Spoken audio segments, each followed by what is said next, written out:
여러분 안녕하십니까? 오늘은 예수께서 야훼이시라는 증거들 153가지 중에 21번째로 독생자로 초림하셨던 태어난 아들이 맏아들로 재림하신다라는 제목으로 설명드리도록 하겠습니다.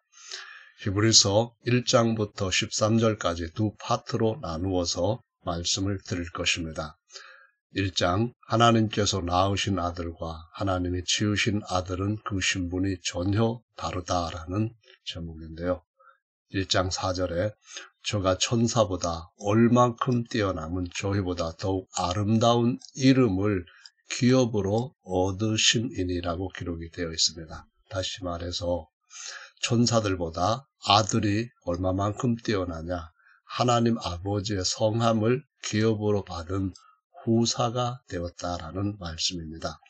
또 5절 하나님께서 어느 때 천사 중 누구에게 내가 내 아들이라 오늘날 내가 너를 낳았다 하셨으며 그렇게 말씀하신 적이 없으시다는 의미입니다. 또다시 나는 그에게 너를 낳은 아버지가 되고 그는 나로부터 태어난 아들이 되리라 하셨느뇨. 그런 적이 없다는 말씀입니다. 그런데 그 독생자이신, 다시 말해서 유일하게 태어나신 아들이 다시 오실 때, 재림하실 때는 맏아들의 신분으로 오신다고 말씀을 하시고 있습니다. 세상에 다시 들어오실 때, 이때는 재림이죠. 그때는 천사들도 그 아들한테 경배하라라고 명령을 하셨다는 말씀입니다. 다시 말하면은 아들은 마태복음 1장에서 임마누엘 하신 야훼라는 말씀을 하시면서 2장에서는 바로 하나님 아버지께서 아들 안에서 아들을 형상 삼고 이 땅에 오셨기 때문에 아버지를 경배하려면은 아들에게 경배를 해야 된다. 그분은 보이지 않는 분이지만 자기 형상 삼은 아들 안에서 자신을 나타내신다고 증거하고 있습니다. 9절입니다. 내가 아들이 그 말입니다. 의를 사랑하고 불법을 미워하였으니 그러므로 하나님 곧 너의 하나님 곧 아들의 아버지이십니다. 즐거움의 기름을 내게 부어, 다시 말하면 기름 부음을 받았다는 말이죠.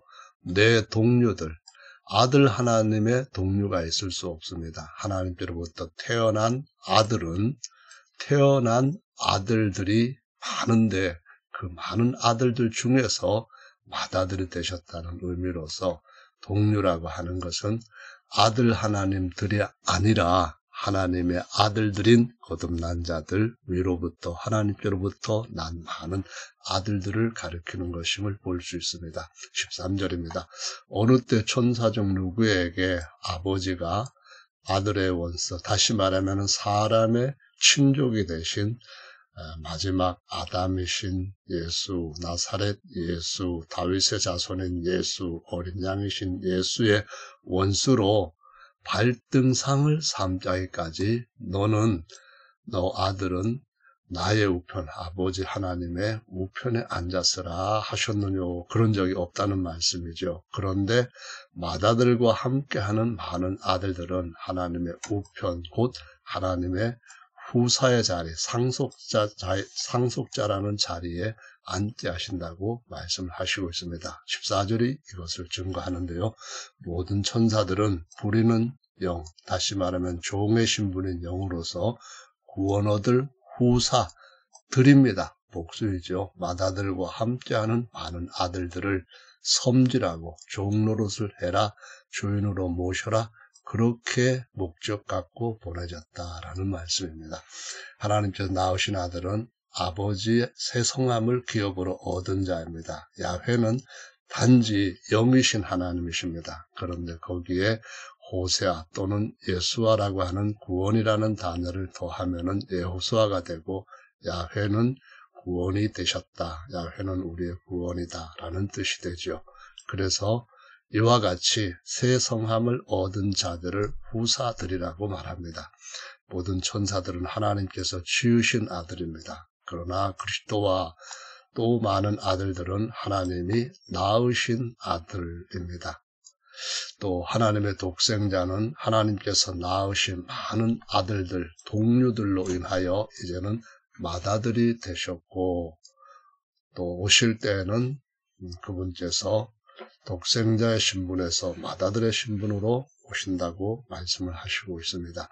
히브리서 1장은 시편 1편과 45편을 인용해서 설명한 말씀입니다. 그래서 9절부터 보시는 아들에 관한 말씀들은 다 아들 하나님이 아니라 하나님께서 낳으신 아들 그리고 아들들에 관하여서 말씀하시고 있고, 이것은 13장까지 지속적으로 동일한 하나님의 아들 그리스도를 증거하고 있습니다. 맏아들은 많은 아들들과 공동 후사의 자리에 앉은 자들이고 모든 천사들을 영원히 다스릴 자들이라고 말씀을 하시고 있습니다. 2장으로 가서 보겠습니다. 하나님의 아들은 속사람으로 대제사장, 겉사람으로 어린 양, 맨 가에 그의 부활한 몸으로는 신령한 돌, 이렇게 증거하고 있는데요. 10절, 만물이 인하고 만물이 말미암은 자, 하나님 아버지 창조주입니다. 만유의 아버지시죠. 그분께는 많은 아들을 이끌어 하나님의 영광의 후사의 자리에 들어가고 하나님의 영광의 형상이 되게 하시는 일이 영원전부터 계획하셨던 하나님의 경륜의 비밀입니다. 구원의 주를 고난으로 말미암아 온전케 하심이 합당하도다. 11절, 거룩하게 하시는 자, 요한복음 17장 말씀을 보시면은 아버지의 말씀으로 거룩하게 하시는 자가 바로 독생자입니다. 그리고 거룩함을 입은 자들, 바로 진리의 말씀으로 거듭난 자들이 거룩함을 입은 자들인데 다 하나에서 곧 한 분 아버지로부터 태어났다라고 말씀하십니다. 그러므로 하나님의 아들로서 천사보다 월등한 하나님의 아들로서 서로 형제지간이라고 부르시고 그렇게 대하기를 부끄러워 아니하신다고 말씀하십니다. 14절은 자녀들은 혈육에 함께 속하였으며 그 또한 한 모양으로 혈육에 함께 속했다. 이 말씀은 아들의 본래 영광스러운 형상을 벗어버리고 낮고 천한 죄인과 같은 육체를 입으셨다라는 말씀인데요. 그 이유는 혈육에 속해야만 구속할 수 있는 구속자의 자격을 갖추기 때문입니다. 15절, 또 죽기를 무서워함으로 일생에 매여 종노릇하는 모든 자들을 죄에서부터 사망에서부터 사단 마귀의 통치에서부터 해방시키려 하심이라고 말씀합니다. 이는 실로 천사들을 붙들어 주려 하심이 아니요 천사들을 높이시기 아닙니다. 오직 아브라함의 자손을 높여주시기 위함이다. 그러므로 저가 범사에 혈육적으로도 형제들과 같이 되심이 마땅하도다라는 말씀하시면서 이는 하나님의 일에 자비롭고 충성된 대제사장이 되어 백성의 죄를 구속하려 하심이라. 속사람으로서는 대제사장, 겉사람으로서는 구속하려는 어린 양, 부활한 몸으로는 하나님 아버지의 영원한 성전의 머릿돌이라고 가르쳐 주시고 있습니다.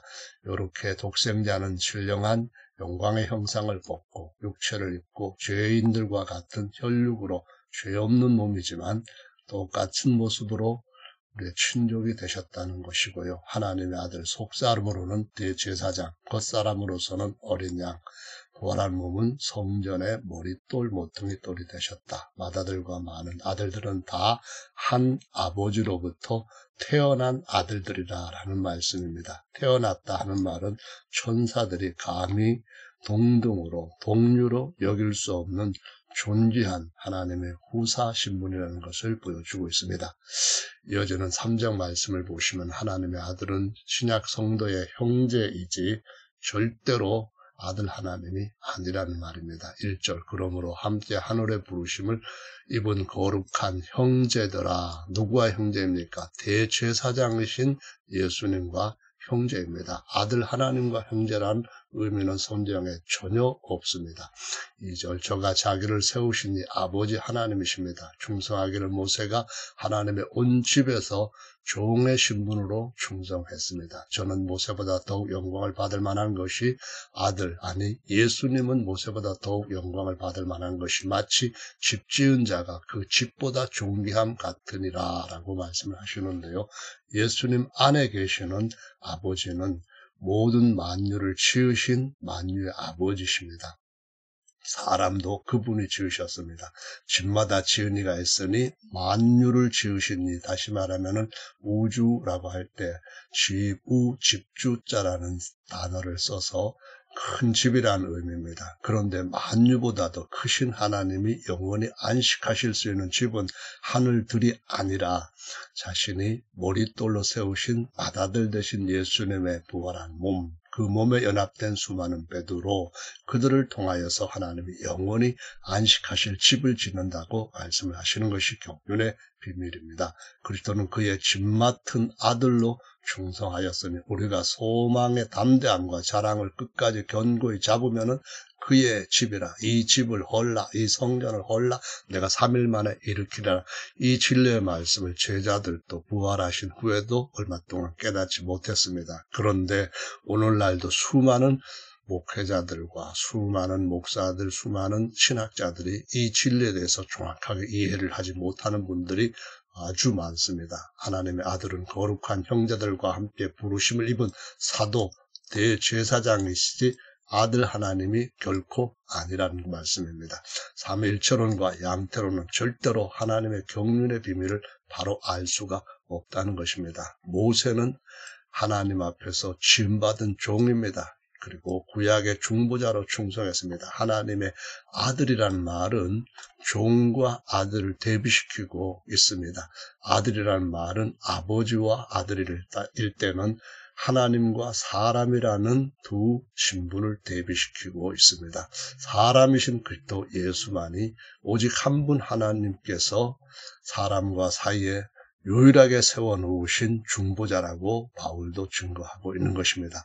부활하신 아들의 몸은 하늘의 성전의 머릿돌로 신령하고 영광스러운 형상으로 부활한 몸들과 함께, 부활한 아들들의 몸들과 함께 하나님 아버지께서 영원히 거하실, 안식하실 집으로 세워진다라고 모든 성경은 증거하고 있습니다. 이제 4장으로 가서 보시면은 성경에는 삼위일체론의 아들, 곧 아들 하나님, 양태론의 아들, 곧 하나님께서 사람 아들 역할을 하신다는 의미는 전혀 없습니다. 14절 그러므로 우리에게 큰 대제사장, Great High Priest가 있으니 승천하신 자, 곧 하나님의 아들 예수라라고 말씀합니다. 하나님의 아들은 아들 하나님이 아니라 대제사장이라는 말씀입니다. 이것을 삼일체론자들과 양태론자들은 확실하게 바로 성경 말씀대로 회복을 해야만 됩니다. 15절 우리에게 있는 대제사장은 우리의 연약함을 직접 경험해 보지 아니한 자가 아니고 모든 일에 우리와 같이 한결같은 시험을 받은 자로 그런데도 죄는 없으시다라고 말씀합니다. 그러므로 우리가 그분의 공로를 힘입어서 은혜를 따라서 은혜를 얻기 위하여 그 은혜 보좌 앞에 어느 때든지 어떤 일이든지 담대하게 나갈 수가 있다라는 말씀입니다.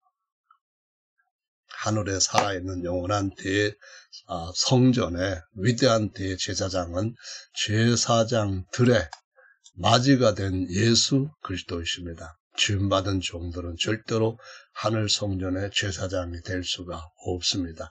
아무리 신학교를 나오고 학위를 여러 개 가장 높은 것까지 받았다 할지라도 하나님께로부터 태어난 아들, 다시 말하면 거듭나지 아니한 아들은 아무리 레위지파의 후손이라 할지라도 그 성전의 제사장이 절대로 될 수가 없다는 것을 알아야 합니다. 아들 하나님이 한결같이 시험을 받을 수 없습니다. 하나님의 아들 역할, 이것도 역시 불가능합니다. 왜냐하면 하나님은 시험을 받지 않는 분이시거든요. 또 죽으실 수도 없는 분이라는 말입니다. 그러니까 하나님이 아들 역할을 하셨다. 이 말은 정말 우스꽝스러운 이야기가 되는 거죠. 구약은 오직 대제사장만 1년에 단 한 번만 땅에 지성소한 은혜 보좌 앞에 나가 1년 동안 백성들의 죄를 덮기 위해 속죄피를, 짐승의 피를 뿌렸습니다. 그러나 맏아들과 많은 아들들은 함께 어느 때나 하늘의 은혜 보좌 앞에 나아가 때마다 일마다 은혜를 얻는 제사장으로 세워주셨다라는 말씀입니다. 5장으로 가서 보겠습니다. 하나님이 낳으신 아들이어야 영원한 제사장이 된다. 5장 5절 또한 이와 같이 그리스도께서 대제사장 되심도 스스로 영광을 취하심이 아니요 오직 말씀하신 이가 저더러 일렀으되 너는 내 아들이니 내가 오늘날 너를 낳았다 하셨고 시편 2편의 말씀입니다. 또한 이와 같이 다른 데 말씀하시되 내가 영원히 멜기세덱의 반차를 쫓는 제사장이라 하셨으니 그 시편 110편에서 말씀을 하시고 있는 것입니다. 7절 그 아들입니다. 사람 곧 속사람 그리스도의 영은 육체에 계실 때에 그렇습니다. 그가 만일 아들 하나님이라고 하거나 하나님이 아들 역할을 하신다면은 이 말은 전혀 모순으로만 끝나게 됩니다. 그가 다시 말하면은 아들 하나님도 아니고 하나님의 아들 역할을 하는 것도 아니고 하나님의 아들인 사람의 영, 곧 속사람이 육체에 계실 때 자기를 죽음에서 능히 구원하실 아버지, 곧 하나님께 심한 통곡과 눈물로 간구와 소원을 올렸습니다. 그의 경외하심을 인하여 들으심을 얻었습니다. 아들 하나님의 기도에서 나온 결과가 아니고요.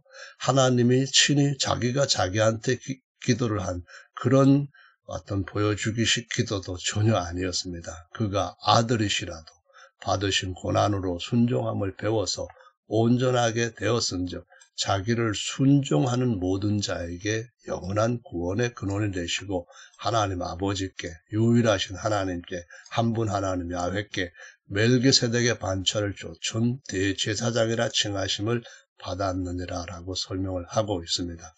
대제사장으로서 아들의 역할은 영원합니다.